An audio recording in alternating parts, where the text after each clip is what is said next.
A smart person knows what to say. A wise person knows whether or not to say it.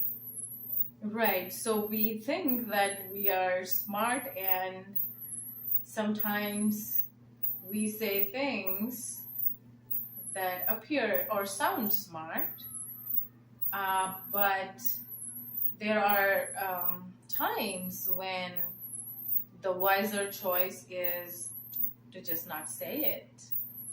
So that's what I've seen in my experiences. That is what is called wisdom. Just not saying anything. Talking or giving or whatever, the answers, replies, quick comebacks. It may appear or make you look smart, but the wiser choice has always been to not say anything in many situations. Actually, in almost all situations that I've experienced in my life.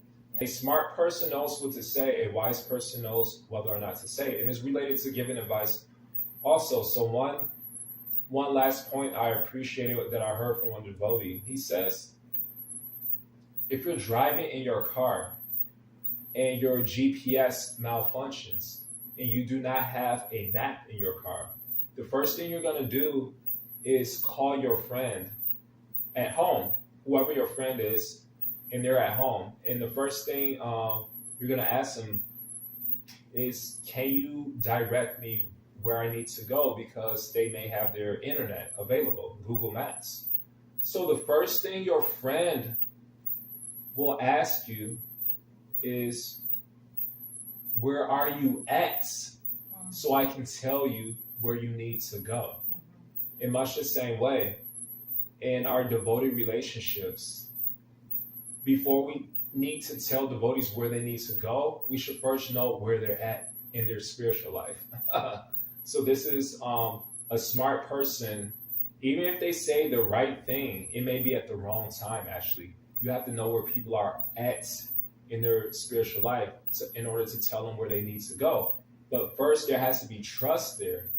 This person who's driving the car, the reason he called his friend is because he trusts his friend. He's not calling any random person. He's calling somebody who considers him, who he considers a friend. So we see in the Gita, Arjuna, since he considered Krishna his friend, after Arjuna was completely lost in his decision making, then finally he says, Krishna, my GPS is malfunctioned. My map, I have no map. I'm completely lost. I consider you my friend. Tell me where I need to go because I trust that you know where I'm at in my spiritual life. And so Arjuna mentions this in chapter 2, verse 7 of the Gita. He says, Krishna, please instruct me. Tell me where I need to go. And there's many relationships like this in the Bhagavatam, in the Chaitanya Charitamrita, where it's the person, the student, they are the ones who ask their Shiksha Guru or Diksha Guru, please tell me where I need to go because I trust that you know where I'm at in my spiritual life. So in final, the conclusion is that a smart person knows what to say, a wise person knows whether or not to say it. In other words, we shouldn't give unsolicited advice. That's a problem in devotee relationships. We don't know where people are at in their spiritual life, and therefore how can we tell them where they need to go? So that's one important lesson I got from this quote.